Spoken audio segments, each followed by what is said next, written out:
Welcome, everyone. We're going to get started in a few minutes.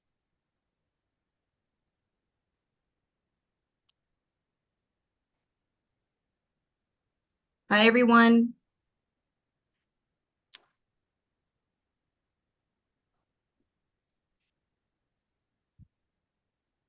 I'm looking forward to engaging all of you in this really critically important training, managing hoarding and affordable housing. Thank you for being here, and we'll get started in a few minutes.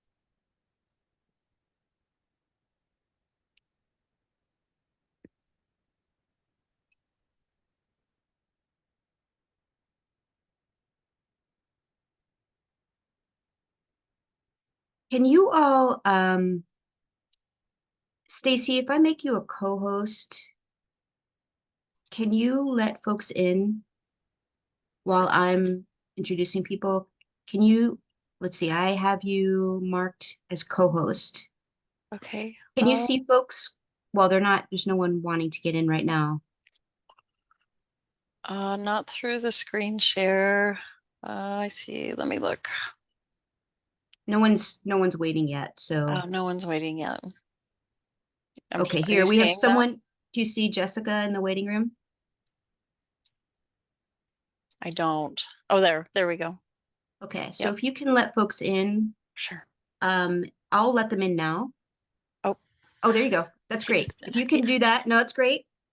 Just so that when I'm introducing, folks aren't waiting in the waiting room. So Okay. that's really And helpful. are you seeing that on the screen? Am I seeing? Yeah, the Zoom letting people in on the live, or is this behind the scenes? This is behind the scenes, and we're Okay. recording. So Thanks. welcome everybody. Thank you for joining us. We'll get started. I think I'll give it another minute. Welcome to Clutter, Managing Hoarding and Affordable Housing. Really grateful to all of you for being here. Give it one more minute.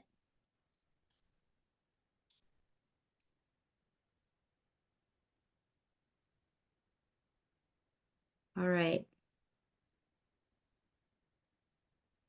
All right. Hi, everyone. Welcome to the fourth day of HDC's Affordable Housing Week. Thank you for being here. My name is Danny Turk. I use she, her pronouns, and I'm the Membership Programs and Equity Manager for HDC.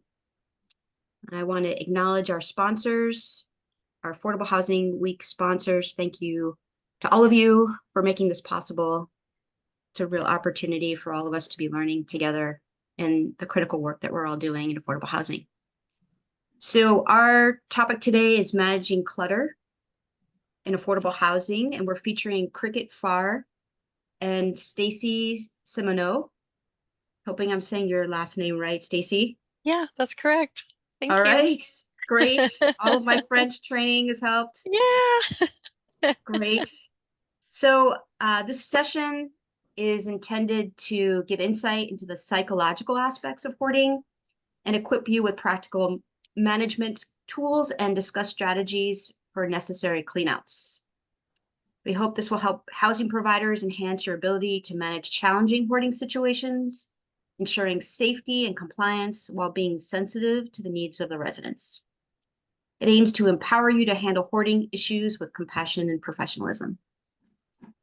So I'm really excited to welcome Farr. So I've heard about you for years. Your Oh your dear. reputation precedes you. Yes, it does. I'm so excited that you're here. Thank you. So Cricket provides treatment and training resources, consultation, and supervision to clients and professionals across Washington. For almost a decade, Cricket has worked with Full Life Care in Seattle, Washington, doing everything from providing evidence-based hoarding treatment to establishing Full Life Care's initial hoarding support group. In her current position as clinical director, she supervises 5 outreach-based teams. All are focused on housing stability. All assist people who hoard. As co-facilitator of the Northwest Hoarding Coalition, Cricket links housing providers with services needed to support residents. Future goals include training more mental health providers on how to implement evidence-based protocols for hoarding disorder, and finally learning how to knit. Awesome. Yay. Really important. Welcome, Stacy. Stacy Simoneaux is a life skills expert dedicated to supporting people to live life with greater independence, confidence, and joy. Stacy is passionate about inspiring people to be the best version of themselves, to achieve their goals and discover meaningful balance in their lives. Welcome to both of you. Thank you, and thank you to our attendees today. We are going to ask that you you're welcome to share your questions in the chat at any time, but know that we're going to get to them towards the end. So with that said, thank you so much, everyone. So those of you just arriving, you are arriving to Managing Hoarding and Affordable Housing. Thanks so much, Right. Annie. Thank you. We're excited to be here and welcome to everybody. I'm sure people will be kind of trickling in as we get started here. As Danny introduced, I'm Cricket, and I'm presenting today with my colleague Stacy. And we both work right now for Full Life Care, which is a part of Transforming Age. Full Life Care is a small social service agency in the King County and Snohomish County, potentially expanding into other counties near you. We work with people mostly who are on the low to very low income level, and many of our clients, I'm sure we share with you. So with that, let's go to the next slide. Thank you. These are going to be our goals for today. We hope that during our time today will help you learn to identify the features of what is hoarding disorder, what is it not, what can identify a hoarding situation, and what is a high clutter home. We also want to help you identify some of the practical tools to assess a home that has potentially some hoarding, or what may be some hoarding, and how to help the person who hoards potentially manage those tools. And finally, we want to give you some strategies that you can take away for working with the situation, because this is a situation that is not, it's a unique diagnosis when it's a mental health diagnosis, and it's a unique situation because it doesn't, I like to envision it being kind of ripple effects. You need to address not just the individual who's seems to be having these difficulties, but it affects the entire community. So what can you do to have some strategies to address the entire situation, the entire difficulties? So we hope that you come away with some techniques today. It's not going to be a solution. We don't have magic wands. Darn it. I know. Lost half our audience. So first, let's talk about how we're going to use this space here today. Back to you, Stacy. Thank you, Cricket, and thank you, Danny. Great introduction for everybody. Welcome, everybody. Really happy to have you here today. Before we get started with the presentation, we really want to create a space that's really safe and welcoming. And so we want to acknowledge that this is shared work and that all this work from today, previous, and going forward is shared and built on collaboration and the people who came before us and going forward with us. This is a culture of feedback and lifelong learning.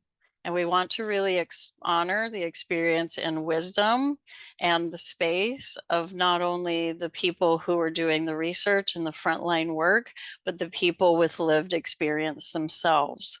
There's a lot of shame and stigma attached to people who have hoarding disorder and or high volume clutter.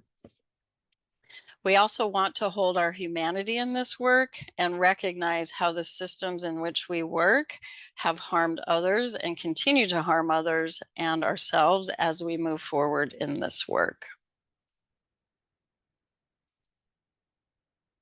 Segueing into that, and now that we have a space where we can, talk honestly and be humble and be open with one another, we really want to first start with language and how that language matters. We looking at people as people first, right? And so we want to address that language as person first language. Oftentimes, I'm sure you've heard, especially in those shows that sensationalize hoarding, it is called hoarders or life of a hoarder or et cetera, et cetera. So instead of naming them what their disorder is, they are a person who hoards or a person living with hoarding disorder, or as an acronym, a person with HD. Oftentimes we think or people see that it's trash or filth, and we want to not associate that necessarily it's filthy or trashy, but it's clutter. And often you'll see in the research and amongst when we see infestations and things like that, you may see the word squalor or squalid-like conditions. And we really want to start to change that as well and discuss that in terms of home and life hygiene issues. Cricket. Oh, yeah, thank you, Stacy. As we hold that space and remember those important language, have those language reminders. Let's go over what hoarding disorder is, what we mean when we say hoarding disorder. Hoarding disorder is a mental health diagnosis. It's a complexity.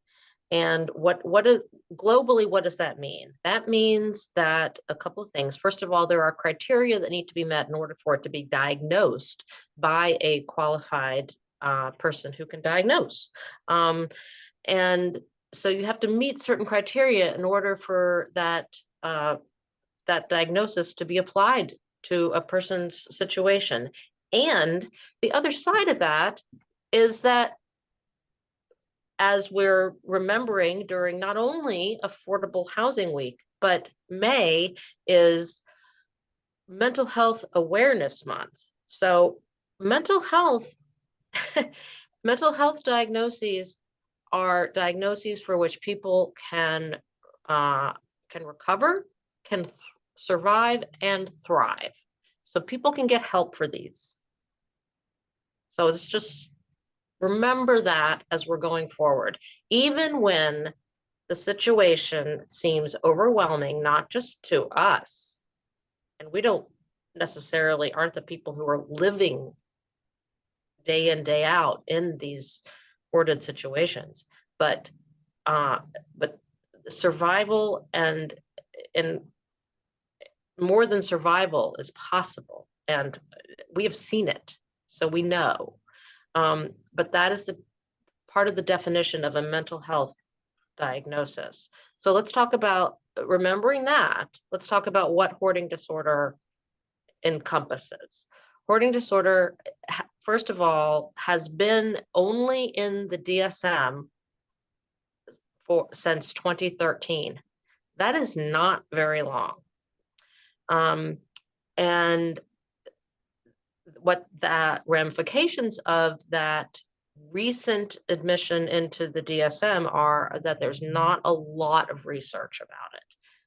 It is in the DSM. And so what does that mean? It means that there are qualifications, there are diagnostic criteria, and this is what they are. They include kind of 4 steps is how I think of it. A person will have, can be diagnosed with hoarding disorder, will have difficulty letting go of items, and it's persistent. It's not just a little bit of difficulty letting go of something, it's persistent difficulty letting go of something despite its actual value. They'll also have a perceived need to save things, again, despite their actual value. 3, with those things being said, those things result in a third situation, which is there are living spaces which cannot be used for their intended purpose. You'll see, as in this picture, a kitchen which cannot be used to prepare a healthy meal. You'll see a bathroom which cannot be used to bathe appropriately, or potentially even used as a bathroom, to toilet. And the final criteria, which you'll see in many DSM diagnoses, is that all of these things taken together cause significant distress or impairment for the person. I get asked a lot, well, what if the individual who meets criteria 1, 2, and 3 doesn't see that it is causing them significant distress or impairment? That if you see that as an outside provider, as a person who can diagnose legally that this is causing significant distress or impairment, and that can include endangering their housing, they're at risk of losing their housing, they're potentially at risk of eviction, that is significant distress and impairment. So what is the, taking a step back again, not talking just about the individual, but looking at a population, how many people are we talking about who have hoarding disorder? Well, again, this is relatively new when we look at diagnoses in the DSM, and yet the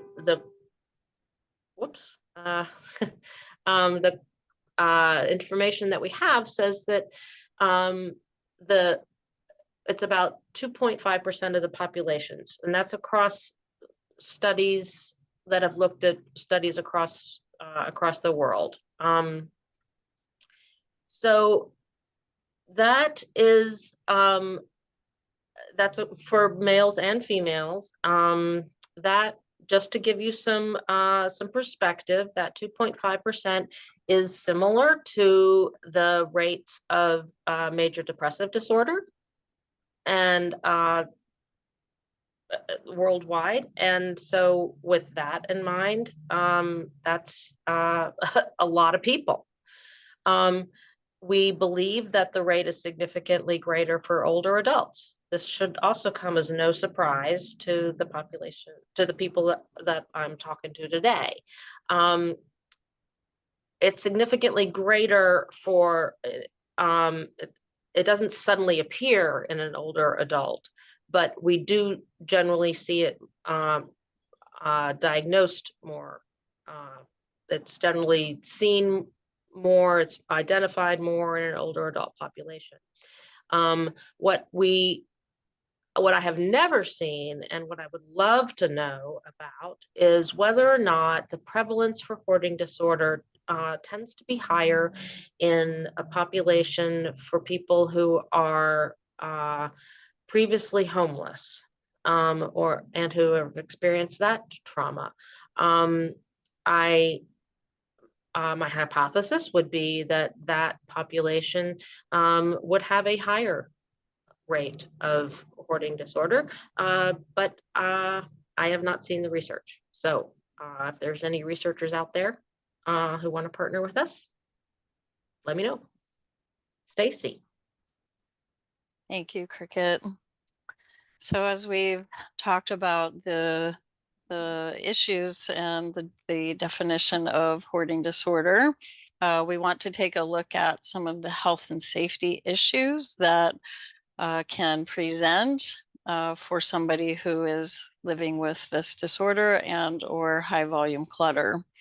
So as you could imagine, there are really high safety and health issues and impairments. Top of the list for me, I'll just point a few out, are definitely fire hazard and block exits. Oftentimes, emergency medical services are unable to get into one's home who may have high volume clutter.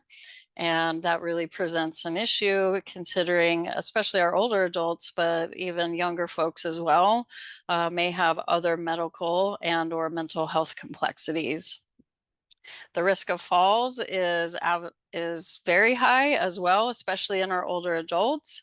Also, the risk of items falling and having that avalanche effect from items being stacked so tall to the ceiling.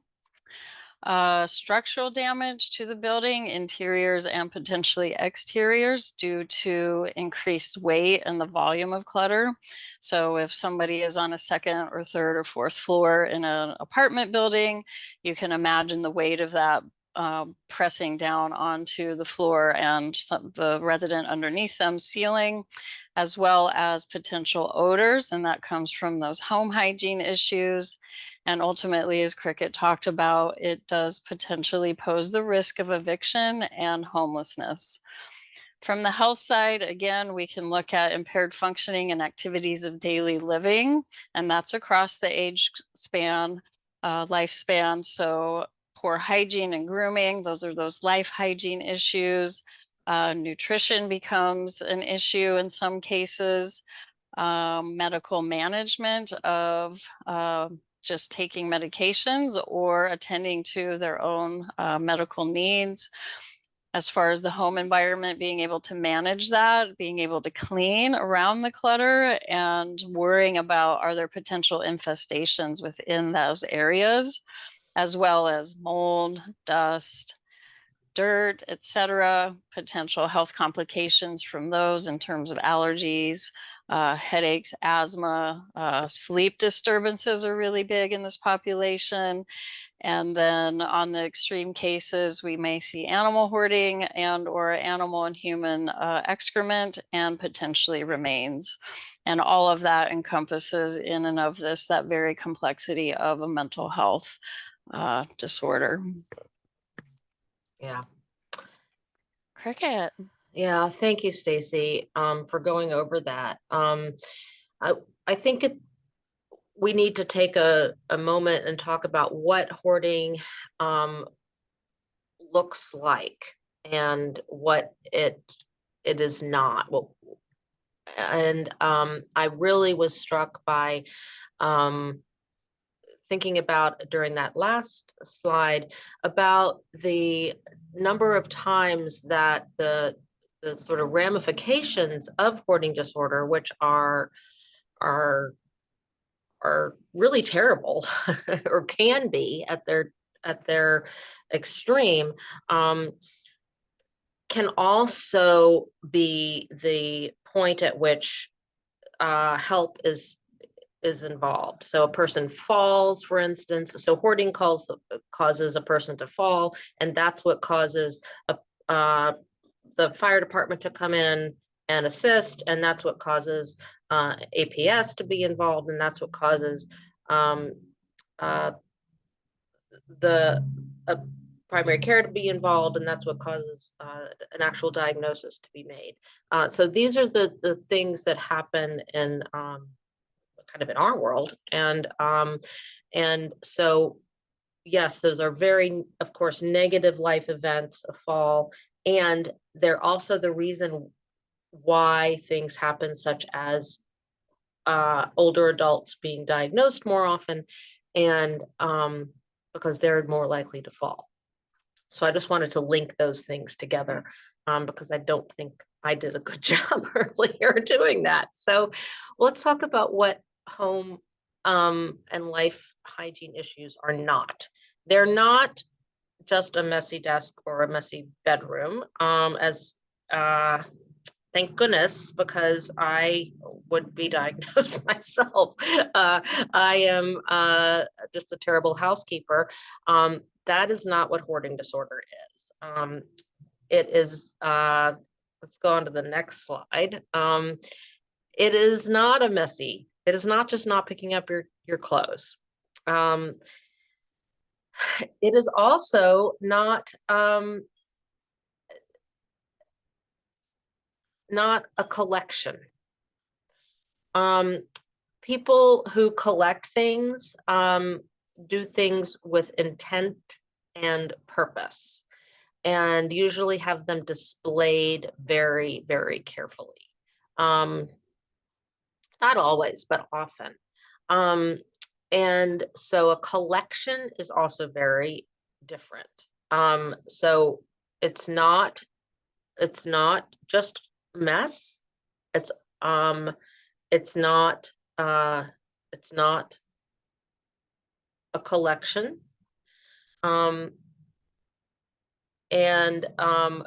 What it is spaces that can't be used for their intended purpose. And it's it's not being able to travel across to use the space in a safe way. And for this, the person who hoards will look at this space, this actual picture, and might see individual items, and whereas you or I or Stacy can look at this and see instead what we would like to happen to it. We were looking ahead and seeing a future space. We're wishing there were a clean sink that could be used for food preparation. A person who hoards will look at this and see, I remember collecting that box, and how much that meant to me when I collected that, and when I picked that up, and I'm not getting rid of that. So what do we do when we're faced with a person whose perception of this space is so different than ours? How do we reconcile those two things into a safe space that won't endanger their living and their rent? We have a tool. Stacy, you want to talk about the uniform inspection checklist for us? Oh, you're muted. Thank you for that. You're So welcome. the uniform inspection checklist came out of an effort in what's now Boston Metro Housing to start to look at units for housing providers such as yourselves, to be able to really assess, okay, what are the minimum safety and sanitation standards that are required by housing authorities, property management companies, landlords, code enforcement, fire, public health, environmental health, etc. So they came together to really put this document together and really think of these things, including the resident having a clear and consistent expectation and guidelines for being able to mitigate and or maintain a safe and sanitary home environment. So if you look down on the left bar, hopefully you can see it a little bit. We see that there are some harm reduction targets in terms of spaces like egresses, pathways, staircases, heat electrical sources, windows, etc. And then it follows down to the step 2 of the primary inspection targets. And so you as housing providers can really, when you're assessing a unit, really look at this and assess that unit with individuals and start to pare down those targets and what's really most important in terms of that health and safety perspective. The following bar at the very bottom and box is your general health and safety targets. And so that comes down to really the meat of the apartment, you know, our sinks working properly, or the electrical outlets, heating elements working properly. Are there no trip hazards, garbage and debris removed, so on and so forth. And so sometimes people will use this in conjunction with what's known as the clutter image rating scale. And we did not include that here, but we're happy to send that to you all. And so using this tool, as well as the clutter image rating scale, which is a visual representation of one's clutter in the home, and it's a self-report measure, can really start to inform you and other agencies of how can we best at least start to mitigate the issues related to hoarding, high volume clutter, and potential home and life hygiene issues. So what are the ways that I can help, Stacy? So when you're working with people, it's really important to listen to them. You know, Cricket always talks about you want to be able to get invited back in. And so as a clinician and just a human, I really, when I have first interactions with people, I tend to not even focus on the clutter, even though in our program, they're coming to us voluntarily. Oftentimes I'm asking them about, tell me about your life. Give me a little bit about your life story. And I don't even really focus on the clutter because, again, I want to get invited back in. I really listen to what they are telling me in terms of their language. So if they're calling it clutter or if they're calling it a collection, that is really what I hook onto. And from that point forward, that is what I am using throughout our time together. It really is a partnership in care, and that's how I try and look at it. And so they're the boss. I'm coming in there, they've called me, but they're the boss, they're the driver of this experience, and they're the ones who really know themselves the best. And it really takes a lot of courage, and I tell them this, to reach out and say, you know what, I think that I might need some support. And that goes a long way in the sessions and recognizing that, but then also throughout our time together as well. There'll never be a time where I touch objects, no matter how long we've been working together. And so if it is necessary, I always ask for permission. So as an example, last week, I ended up bumping my knee into one of my participants' table, and it knocked down a bottle of lotion. And instead of automatically reaching for that bottle of lotion, I said, oh, I'm sorry, I knocked down your bottle of lotion. Would it be okay if I picked that bottle up and set it back where it belonged? And they were totally fine with that. In other instances, I've had people, they don't worry about it, or there is a hard no. So again, asking for that permission. I already talked about the focus of removal of items. Again, I'm wanting to know their story. What are they about? How did they get here? What things in their lives do they really want to be doing? Sometimes hoarding and the behaviors of hoarding, whether that's acquiring or holding on to those items, that's the only thing that they're doing. And so what is it that they really want to be doing outside of this activity? And then we're identifying that vision for a future life. Oh, you want to have your mom and dad over for dinner? Oh, you want to be able to go and access your community and access rideshare so that you can go to Chihuly. Space to make art.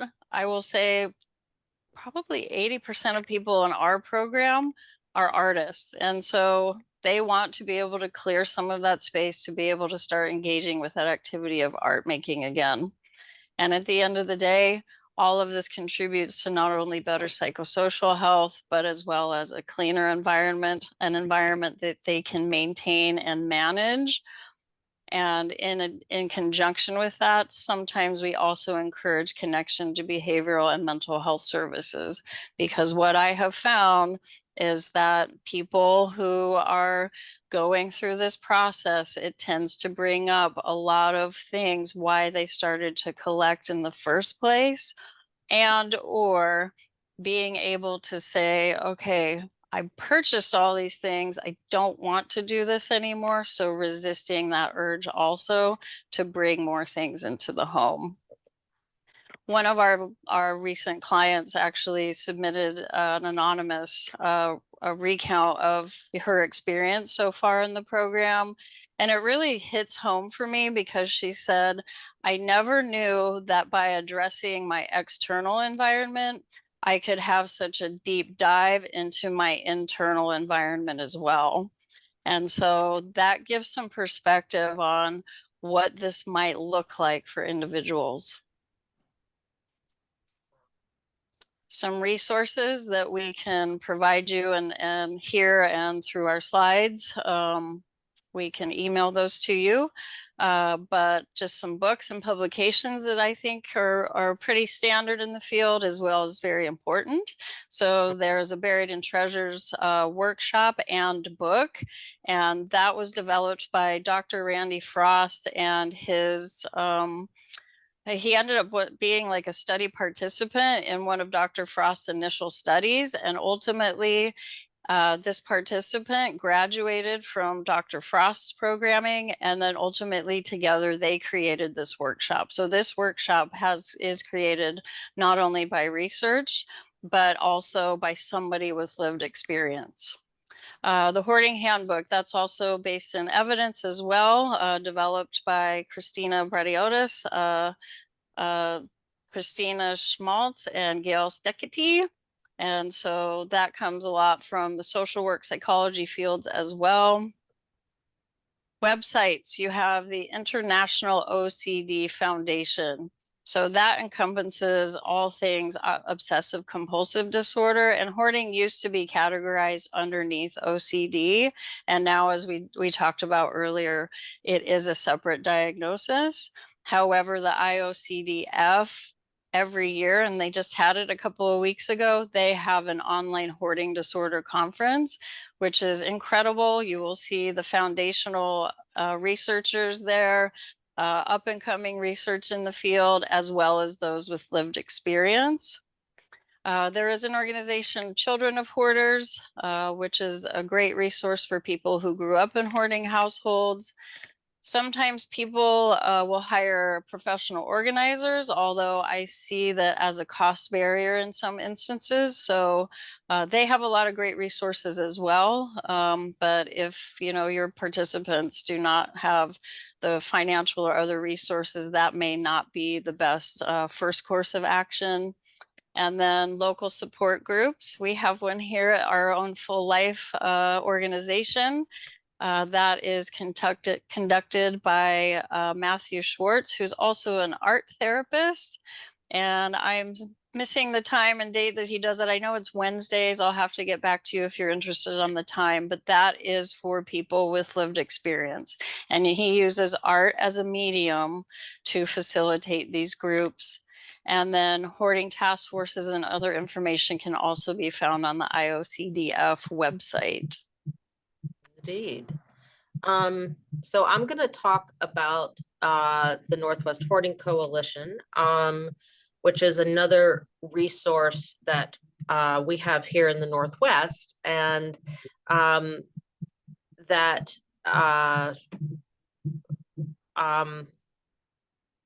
is actually a collection, was devised as the answer to our need for a hoarding task force within King County.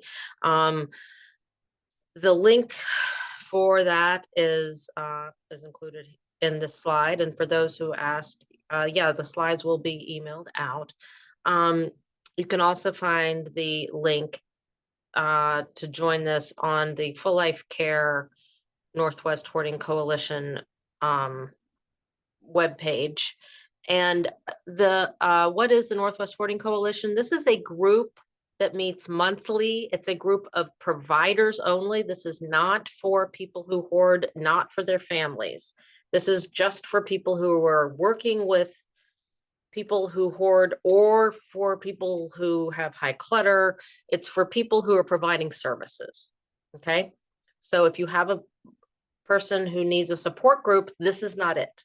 Okay, this is for, and I see some familiar names in the group of participants we have here today. So I know that some people know what I'm talking about, but the Northwest Hoarding Coalition was devised as a coalition of hoarding task forces between King County and Pierce County and Snohomish County as the coalition of task forces in the Northwest. And I am the co-facilitator of that group along with Ashley Kraft. Ashley Kraft works with the Seattle Housing Authority. And we are committed to working with people across Washington. And we've actually had people join us on our monthly meeting from as far away as BC and Vancouver. So if you have a case you're not sure what to do with, come and talk to us and we'll see if if many hands can make light work of your case, and we'll see what we can do. Let's see. I wanted to also acknowledge that there are many challenges with this work, and we are there. We all need to very much work together on this. In the list of resources, that is not nearly as long as it should be. Okay, so let's just acknowledge that. It's also not, I want to say that one of the things that's not on this list, and thank goodness there's the International OCD list, but I am a mental health provider. That is my training, that's my background. I'm licensed in the state of Washington. And I will tell you that there are not nearly enough mental health providers, especially working in the Medicaid providers, who are trained in working with hoarding disorder. And if that's what you're looking for, we're all looking for that and trying to work on that challenge. And that's a big one out there. SAMHSA, a wonderful resource. I love the SAMHSA tools and toolkits.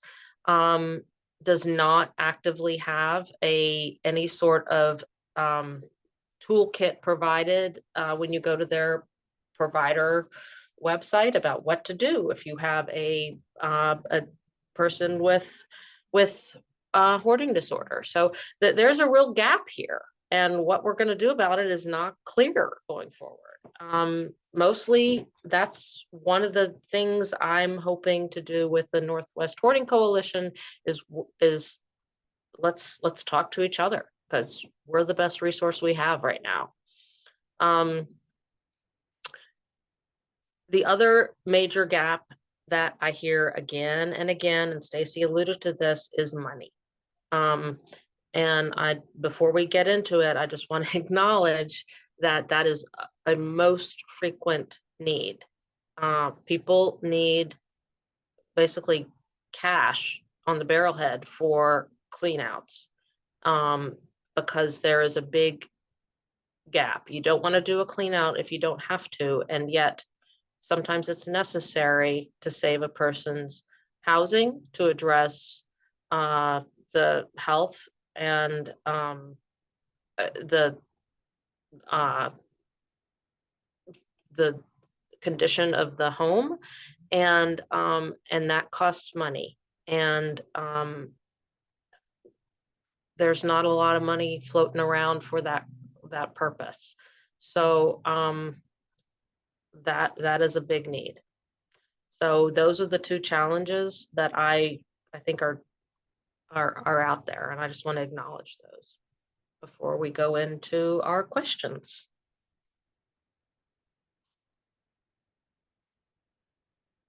So that's our presentation. We're going to have our contact information as well on our slides, and so you will be able to contact us directly. Are there any questions out there? I can't see the chat. Thank you. Yeah, thank you. Thank you both. That was really informative. Thank you. So we have a question from Kimberly. How do you suggest approaching residents when you haven't been invited in yet or have been asked by owners, management to go talk to the renter? Ah, we get that a lot, actually. The answer, I guess, is going to be it depends. Whether or not it's why this came up yesterday. It depends on why we're being asked and what your position is.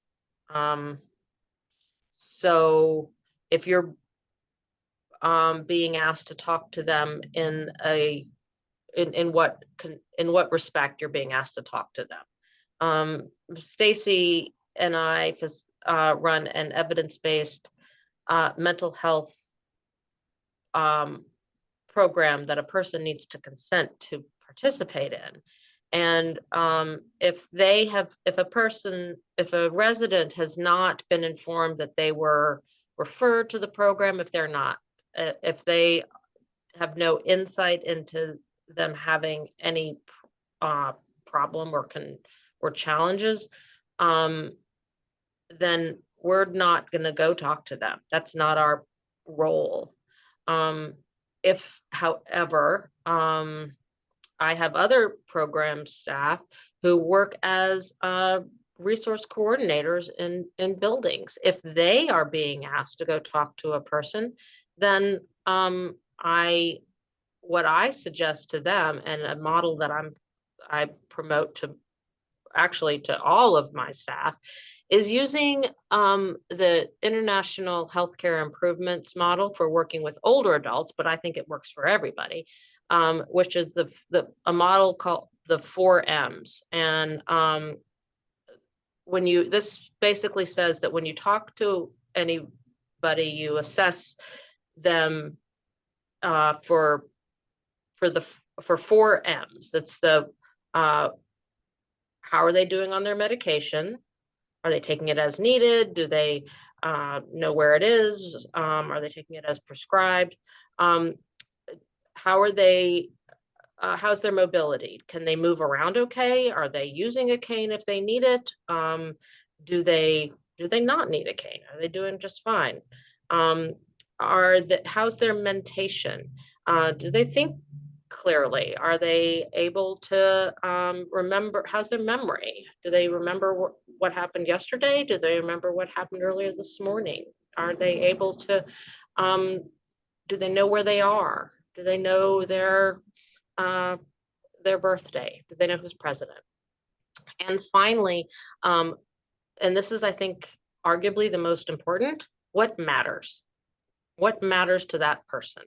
So if you can identify what matters to that person, and you can sit down and have a conversation, it doesn't have to be in their apartment, but what matters to them? If what matters to them is keeping their lease or keeping their housing or having their 4-year-old grandchild come and have a tea party at their house, or renewing their interest in mosaic art, if you can have a conversation that establishes that connection, that rapport that allows them to tell you that, then you're ahead of the game. And you've started to get to a point where you can establish some trust to figure out how you can go to the next step, which, as Stacy alluded to, I think the next step is being invited back a second time, and then figure out what you need to do to work on what matters. Hopefully that answers your question. Can you either now while we're all chatting or after the presentation provide a link to the 4Ms for people to be able to access? Yeah. That seems really useful. Oh, it's great. I love it. Yeah. Absolutely. Thank you. So we have another question from Carrie. As this is a medical diagnosis, can ongoing assistance be deducted under medical expenses and used to reduce tenant payment? I This don't could know free the up- answer to that. Okay. That's out of my scope. Sorry, Carrie. All right, thank you. That was perfectly directly answering that question.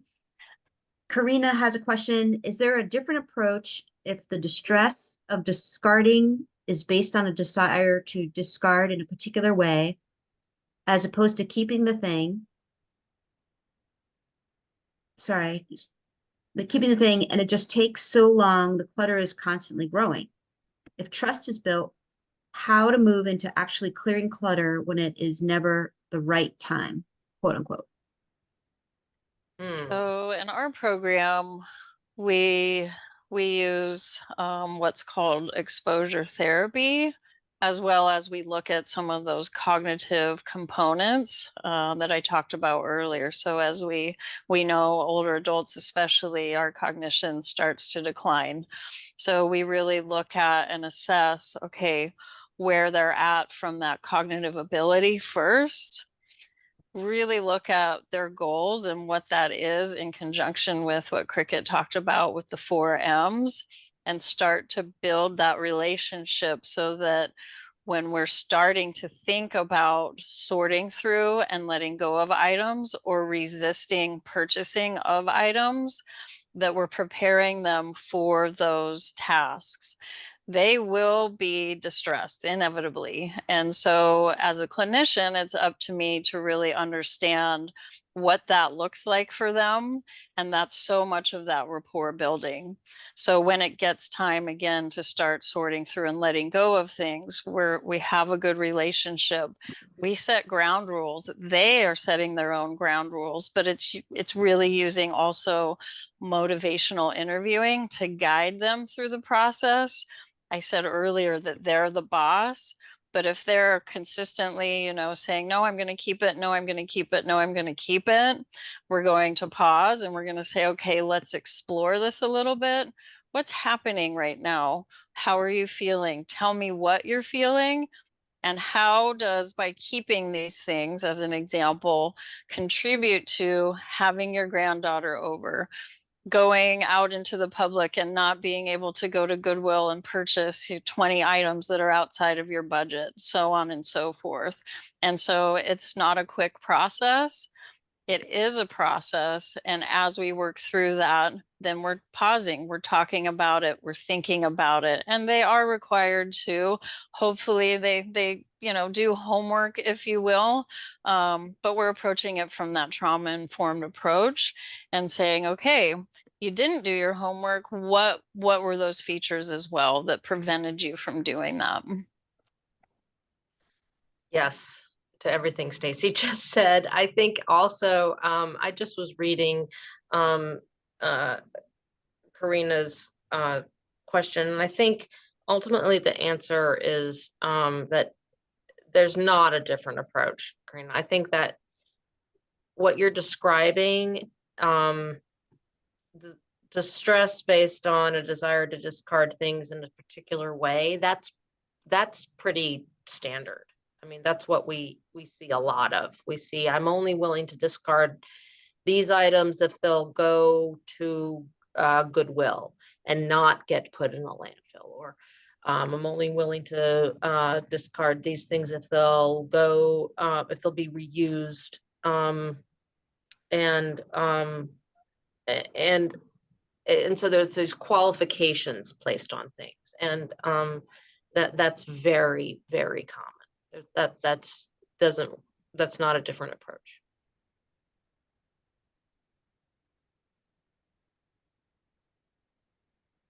I had a question. Since there aren't any others that I'm seeing in the chat.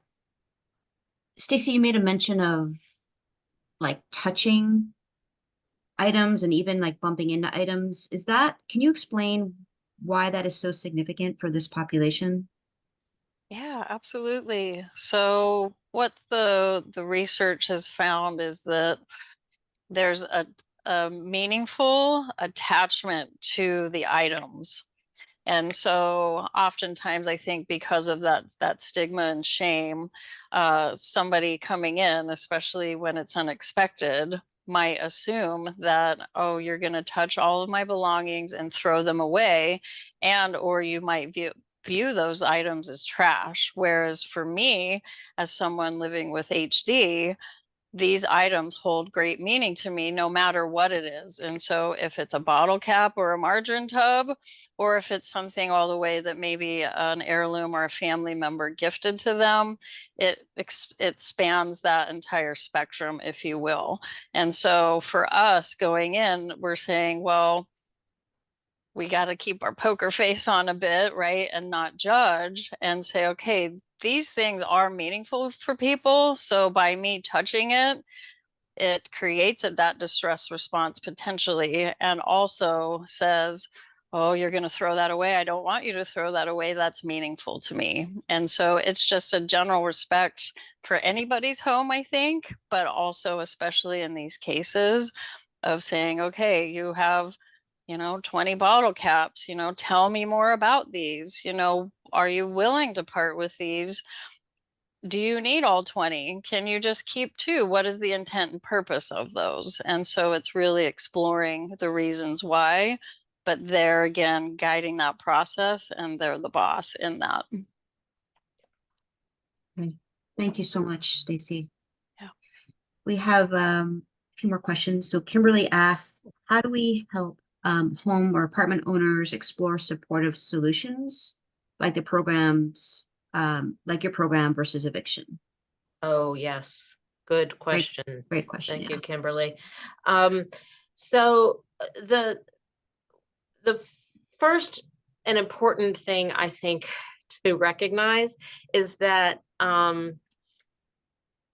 there are often, if it feels like there's two sides to in when you're working with in affordable housing or in any housing situation, it feels like, and it's often set up this way, that there's the leasing side and there's the client support side, and that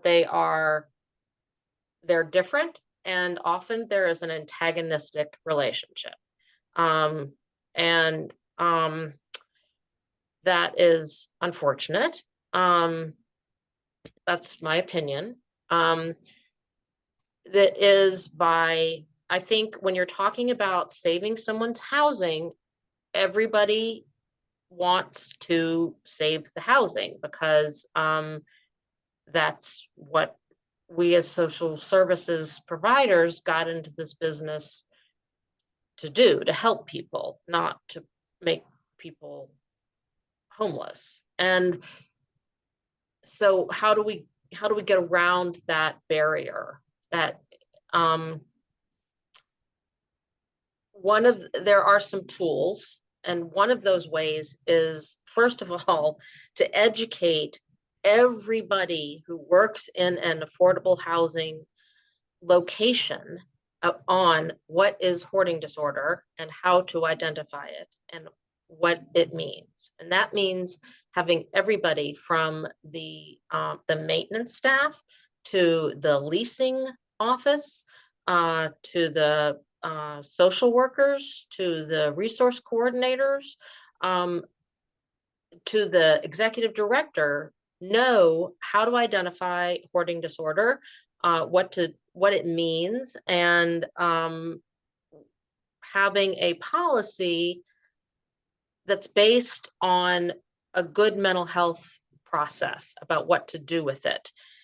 That also means having the client support services working and communicating in a respectful, good way with the leasing side of things, so that when a client is not meeting the what's required in their lease, if they cannot, if they don't have clear egress to a window, if there's not the required distance to a heating element in the apartment. They are getting the 10-day or 30-day notices from the leasing side. That is good practice, in my opinion, and it's what I've seen help. Letting things slide on that side is not helpful on the social services side, because those two sides need to work together and to help the individual succeed. And both those things are necessary. Knowing what the boundaries are. Hey, you can't not have egress in this room is necessary. At the same time that the social worker has to be able to say, I know it's hard to get rid of the extra freezer in your house, and it's your choice. This is what we can do. These are your choices. You have 30 days, and what are we going to do? We can't make a choice for people. And I think having everybody understand what the ramifications of decisions are is really important. And yet providing resources around what to do are. So Kimberly, I know that's a long-winded answer to your question. And it's I see that antagonism a lot, and I think it's unfortunate, because really we ought to be working together. If a maintenance person who needs to go into a home to change a furnace filter or a light bulb or fix an oven knew what to look for, not diagnose, but knew what to look for in a hoarding disorder, and could have some tools in their tool chest besides just the hammer and the fix-it stuff, to be able to say, hey, have you ever talked to somebody about high clutter situations? Because I hear that there's a thing, or having that person have some skills around how to touch stuff in that apartment and asking permission. All of a sudden that resident is working much more closely with that leasing office. Thank you, Cricket. We are at time. Oh my gosh. Can you believe it? Yeah. So I want to thank Cricket. I want to thank you and Stacy. This was a super informative and helpful session. I see that in your last slide, you have your contact information, which is fabulous. We had folks make that request. And perhaps when you send your slides, I can send your email addresses along with those, if that's okay. Sure. Yeah.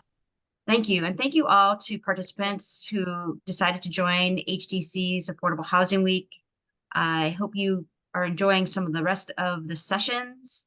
I want to thank our sponsors as well, and wishing all of you well. Thank you so much, Cricket and Stacy, and to all. Thank you. You Thank as well. everybody. Have a great rest of your day.